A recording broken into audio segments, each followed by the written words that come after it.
সূরা ৩৮ ফাদ আয়াত ৫৫ থেকে ৫৮। সীমা লঙ্ঘনকারীদের জন্য রয়েছে নিকৃষ্ট পরিণাম, জাহান্নাম। সেখানে ওরা প্রবেশ করবে, কত নিকৃষ্ট সে স্থান এ সীমা লঙ্ঘনকারীদের জন্য। সুতরাং ওরা আস্বাদন করুক ফুটন্ত জল ও পুঁজ। এছাড়াও রয়েছে এরূপ আরো বিভিন্ন ধরনের শাস্তি। সূরা ৬৯ হাক্কাক্কাহ আয়াত ৩০ থেকে ৩৭। ফেরেশতাদের বা দেবদূতদের বলা হবে, ধর ওকে, অর্থাৎ অমুসলমানদের, গলদেশে বেড়ি পরিয়ে দাও এবং নিক্ষেপ করো জাহান্নামে। পুনরায় তাকে শৃঙ্খলিত করো ৭০ হাতে দীর্ঘ এক শৃঙ্খলে। সে মহান আল্লাহ হতে বিশ্বাসী ছিল না এবং অভাবগ্রস্তকে অন্নদানে অন্যকে উৎসাহিত করত না। অতএব সেখানে তার কোনো সুহৃদ থাকবে না এবং ক্ষত নিঃসৃত শ্রাব ব্যতীত কোনো খাদ্য থাকবে না, যা অপরাধী ব্যতীত কেউ খাবে না। এখানে বলা হয়েছে শাস্তি দেওয়া হবে তাকেই যে আল্লাহতে অবিশ্বাসী ও যে দরিদ্রকে অন্নদান করতে অন্যকে উৎসাহিত করত না। শুনে মনে হয় ইসলাম এত মহান যে নিজে কেবল দরিদ্রকে অন্নদান করলেই হবে না, অন্যকেও দান করতে উৎসাহ না দিলে ভয়ঙ্কর শাস্তি।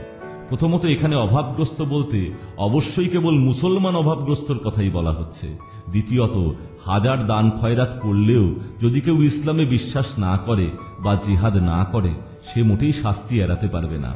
আল্লাহ সেটা স্পষ্ট করে দিয়েছেন সূরা ৯ আয়াত ১৯ থেকে ২০-তে।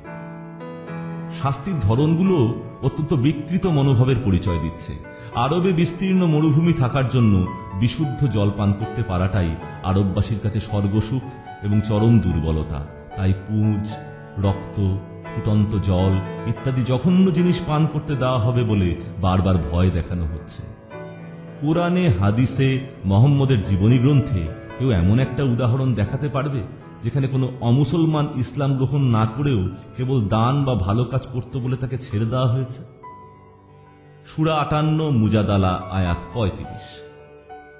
যারা আল্লাহ ও তার রাসূলের বিরুদ্ধাচরণ করে তাদের অপদস্থ করা হবে তাদের পূর্ববর্তীদের ন্যায়। আমি সুস্পষ্ট আয়াত অবতীর্ণ করেছি, অবিশ্বাসীদের জন্য রয়েছে মর্মন্তুদ শাস্তি। সূরা ১০ ইউনিস আয়াত ৪। যারা অবিশ্বাসী তারা অবিশ্বাস করত বলে তাদের জন্য রয়েছে অত্যুষ্ণ পানীয় ও মর্মন্তুদ শাস্তি। অমুসলমানদের জন্য কোরআনে বর্ণিত এত সব শাস্তি যদি শুধুমাত্র মৃত্যুর পর নরকেই কেবল দেওয়া হতো তবে হিন্দুদের ভাবনার কিছু ছিল না। কিন্তু আল্লাহ মুসলমানদের হাত দিয়ে ইহলোকেই অমুসলমানদের শাস্তি দিতে চান, আর এতেই হয়েছে যাবতীয় সমস্যা। মুসলমানরা ভাবছে যাবতীয় অমুসলমানদের নিধন করা, যন্ত্রণা দেওয়া, ধর্ষণ করা তাদের আল্লাহ নির্দেশিত পরম পবিত্র কাজ এবং তাদের ধর্মীয় অধিকার। সূরা ৯ আয়াত ১৪ থেকেই আল্লাহর মনোভাব স্পষ্ট হবে।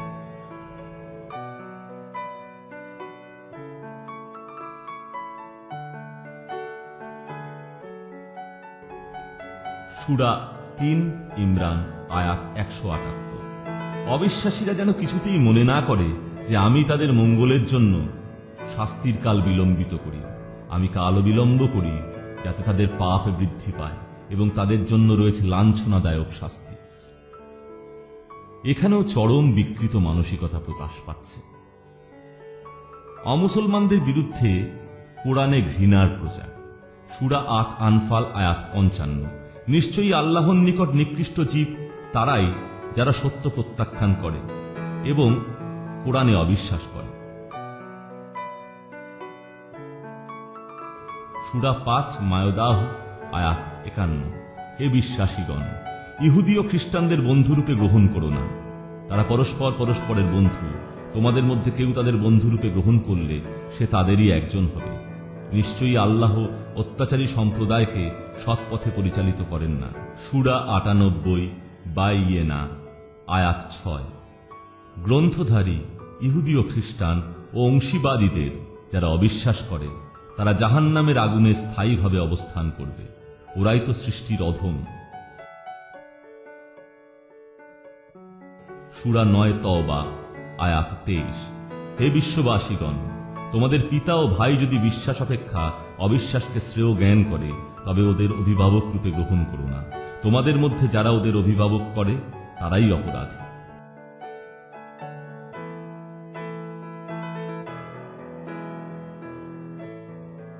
সূরা ৪ নিসা আয়াত ১৪৪। হে বিশ্বাসীগণ, বিশ্বাসীগণের পরিবর্তে অবিশ্বাসীদের বন্ধুরূপে গ্রহণ করো না। তোমরা কি আল্লাহকে তোমাদের বিরুদ্ধে স্পষ্ট প্রমাণ দিতে চাও?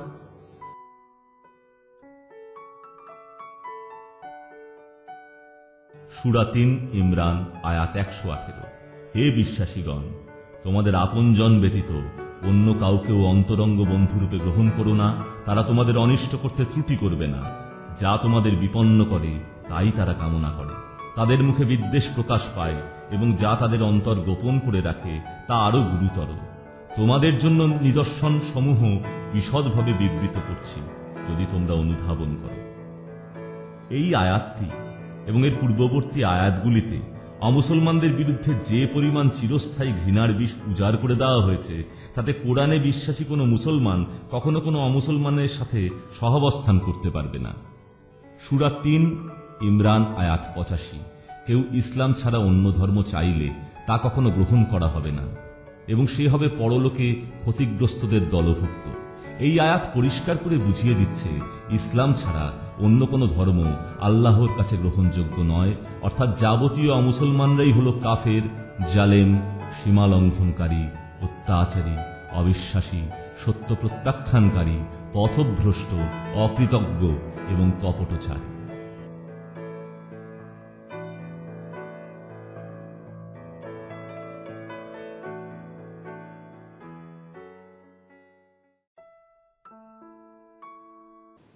ভিডিওটি দেখার জন্য ধন্যবাদ। ভালো লাগলে বন্ধুদের সাথে শেয়ার করুন। এমন আরও অনেক অজানা বিষয় জানতে আমাদের চ্যানেলটি সাবস্ক্রাইব করুন ও পাশে থাকা ঘন্টাটি বাজিয়ে দিন।